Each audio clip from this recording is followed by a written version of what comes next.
పొద్దున్నే మాజీ అధ్యక్షుల వారు శివాజీ రాజా గారు ఫోన్ చేయడం జరిగింది ఎలక్షన్ ఆఫీసర్ గారికి. 31 వరకు, మార్చి 31 వరకు నేను పదవిలో ఉన్నాను, అక్కడి వరకు ఎవరు అక్కడ కూర్చోవడానికి లేదు, కాబట్టి నా టైం ఉన్నంత వరకు 31 వరకు ఎవరు అక్కడ కూర్చోవడానికి లేదు, ఎలాంటి కార్యక్రమాలు జరగడానికి లేదు, నేను కోర్టుకు వెళతాను అని చెప్పడం జరిగింది. మిగతాది ఎలక్షన్ ఆఫీసర్ మాట్లాడిన తర్వాత నేను క్లియర్గా కొన్ని విడమని చెప్తాను. లోక్సభ లాస్ట్ టైము ఏప్రిల్లో జరిగింది, మేలో జరిగింది. లాస్ట్ టైం 14, ఇప్పుడు ఏప్రిల్లో జరుగుతుంది. సో లోక్సభ 1 మంత్ ముందుకొచ్చి జరుగుతుంది. ఒకవేళ 1 మంత్ ముందు జరిగిన దానివల్ల ప్రధానమంత్రి ఆ కుర్చీలో మే వరకు కూర్చోకూడదు అని రూల్ ఉందా? డైరెక్ట్గా అడుగుతున్నా. డైరెక్ట్ అందరూ అడిగేసేయండి, మీరు అడగండి. బ్రదర్, మీరు అడిగిన క్వశ్చన్ కరెక్ట్ క్వశ్చన్, దానికి సమాధానం నేను చెప్పాలి కాబట్టి నేను చెప్తున్నా. గత టర్మ్లో జనరల్ సెక్రటరీగా నేను పనిచేయలేని లేదు అని చెప్పాను, అవకతవకలు జరిగినాయని చెప్పాను. 2 సంవత్సరాల ఆడియో రికార్డ్ మాయమైపోయింది కొన్ని కారణాల వల్ల చెప్పాను. ఇవన్నీ నేను చెప్పకూడదు అనుకున్నాను, మీరు అడుగుతున్నారు కాబట్టి నేను చెప్పాలి. నాకు అన్ని విషయాలు తెలియవచ్చాయి. ఇలాంటి ఫైల్స్ చాలా ఉన్నాయి. ఇదేంటంటే లైఫ్ ఇన్సూరెన్స్ ఫైల్. మనిషి చనిపోతే మెంబరు వెంటనే మా నుంచి 2 లక్షలు ఇచ్చి అది క్లెయిమ్ చేసుకుంటాం. ఇది ఎక్స్పైర్ అయిపోయింది అప్పుడే. ఇది వాళ్ళ మీద గౌరవంతో, మా మీద గౌరవంతో బయట పెట్టకూడదు అనే ఉద్దేశంతో పిలిపించి అడిగితే ఎప్పుడు ఎక్స్పైర్ అయిపోయింది. ఇది గనక ఒక వ్యక్తి దురదృష్టవశాత్తు చనిపోతే 2 లక్షల రూపీస్ మా ఇవ్వడానికి ఉండదు. మోస్ట్ క్రూషియల్, ప్రతి మెంబర్కి కూడా ప్రాణాంతకం ఏమైనా పరిస్థితి వస్తే ఇది ఎక్స్పైర్ అయిపోయింది. నేను ఆఫీస్లో సురేష్ని అడిగితే అందరి ముందు చెప్పాడు, 2 లక్షలది 3 లక్షలు చేయబోతున్నాం, కాబట్టి నేను వచ్చిన తర్వాత చేద్దామన్నారు. ఇది కరెక్టా? మనుషుల ప్రాణాలతో ఆడడం కరెక్టా? డైరెక్ట్ ఫైల్ పెట్టి చూసుకోండి, ఫైల్ చూసుకోండి. ఇలాంటివి చాలా ఉన్నాయి. కుర్చీ పిచ్చి మాకు లేదు. 10 రోజులు కాదు, 20 రోజుల తర్వాత చేసుకోవచ్చు. లీగల్గా మాకు కెపాసిటీ ఉంది, వీ కెన్ డూ ఇట్. రెండోది, ఒక శుభకార్యం. సాధారణంగా ఒక ప్రెసిడెంట్ ఓడిపోయినప్పుడు, మురళీమోహన్ గారు ఇంతకుముందు ఓడిపోయారు, గౌరవంగా వచ్చి షేక్ హ్యాండ్ ఇచ్చి విష్ చేసి మేము మీతో ఉంటాం అని చెప్పి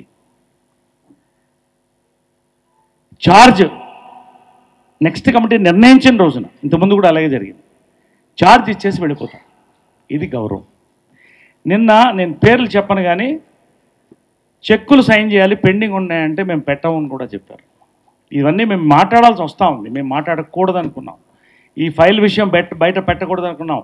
ఇంటి గుట్టు కోసం మేము రిస్క్ చేసి, ఇలాంటివి చాలా ఉన్నాయి.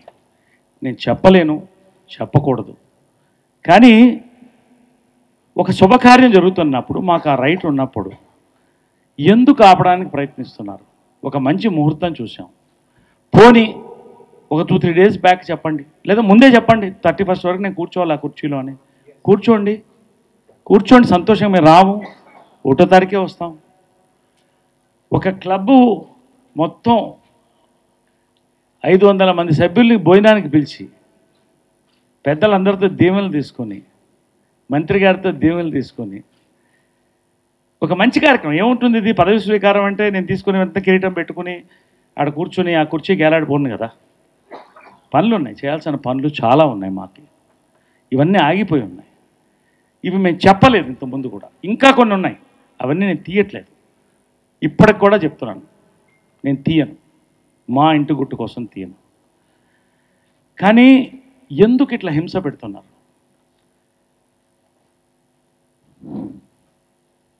మేమేం పాపం చేశాం?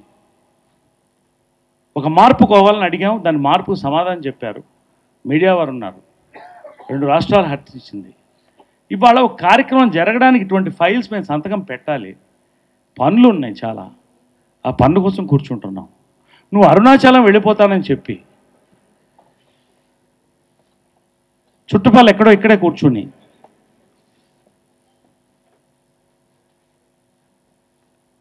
దీన్ని ఎట్టి పరిస్థితుల్లోనూ డిస్క్వాలిఫై చేయాలి 10 రోజుల్లో అనే ఒక ప్రయత్నం జరుగుతుంది. కొంతమంది మెంబర్స్ని ఇంతకుముందే మా దగ్గర ఎత్తుకెళ్ళిపోవడం జరిగింది ఎలక్షన్ ముందు. అవన్నీ మేము మాట్లాడదలుచుకోలేదు. ఇప్పుడు కూడా నువ్వు ఎందుకు ఎలక్ట్ కాలేదు, నీకు ఎక్కువ ఓట్లు వచ్చినాయి, రీకౌంటింగ్ పెట్టించు అని రీకౌంటింగ్ పెట్టించి ఆపాలని ఒక ప్రయత్నం జరుగుతుంది. మాట్లాడించమంటే మాట్లాడిస్తా, తప్పండి. మా ఒక స్వచ్ఛంద సేవా సంస్థ, పొలిటికల్ పార్టీ కాకూడదు, మాఫియా అసలే కాకూడదనే ఈ ఎలక్షన్ మేము పెట్టాం. దయచేసి గెలిచిన తర్వాత అంత ఎమోషన్లో 2 సంవత్సరాలు నేను కుంగిపోయినటువంటి ఎమోషన్లో కూడా శివాజీ రాజా ఐ లవ్ యూ, దా పనిచేద్దాం, కలిసి పనిచేద్దామని 5 గంటలకి నిద్ర లేదు, జ్వరం, దామ్మా నువ్వు వెళ్ళి రెస్ట్ తీసుకుని రా, కలిసి పనిచేద్దాం మనందరం, మనస్ఫూర్తిగా అందరం తీసుకుందామని నేను చెప్పడం జరిగింది. నేనేదో పెద్ద మనిషిని కాదు, మా కోసం, మనందరి కోసం. రేపు మొహాలు చూసుకోవాలి. ఇప్పటికే ప్రజల దృష్టిలో, మెంబర్ దృష్టిలో దిగజారిపోయారు. ఎందుకు మళ్ళీ ఇంకా ఎందుకు ముందుకు పోతున్నారు ఇట్లా? శ్రీకాంత్ మరుసటి రోజు నిజంగా ఫోన్ చేశాడు నాకు, అది కూడా చెప్తున్నాను. ఎందుకు ప్రశ్న చెప్తున్నా అంటే థ్యాంక్స్ చెప్తున్నాను శ్రీకాంత్. నరేష్ అయిపోయింది, ఏదో అయిపోయింది, anyway let us be friends, సంతోషంగా ఉందాం, జెంటిల్మ్యాన్. నేను శ్రీకాంత్ని ఒకటే అడుగుతున్నాను, శ్రీకాంత్ మిత్ర, శ్రీకాంత్, తనికెళ్ళ భరణి గారు, సాయి కుమార్ నువ్వు ఒక హీరో, తనికెళ్ళ భరణి గారు గొప్ప వ్యక్తి, గొప్ప దర్శకుడు, సినిమా రాజీవ్ కనకాల మంచి ఫ్యామిలీ నుంచి వచ్చాడు, ఎంతోమంది మంచివాళ్ళు ఉన్నారు. మీరందరూ దీనికి ఒప్పుకుంటారా చెప్పండి, లేదా మమ్మల్ని ఏం చేయమంటారో చెప్పండి. మిమ్మల్ని అందరిని అడుగుతున్నాను, ఇది సరే, మీరు దీన్ని సమర్థిస్తున్నారని నేను అడుగుతున్నా. ఇంకా నేను దీని గురించి మాట్లాడదలుచుకోవాలి. పెద్దలు ఏ నిర్ణయం తీసుకుంటే దాన్ని బట్టి వెళతాం, మాకేం తొందర లేదు, ఉగాదికే పెట్టుకుంటాం, ఇంతే కదా.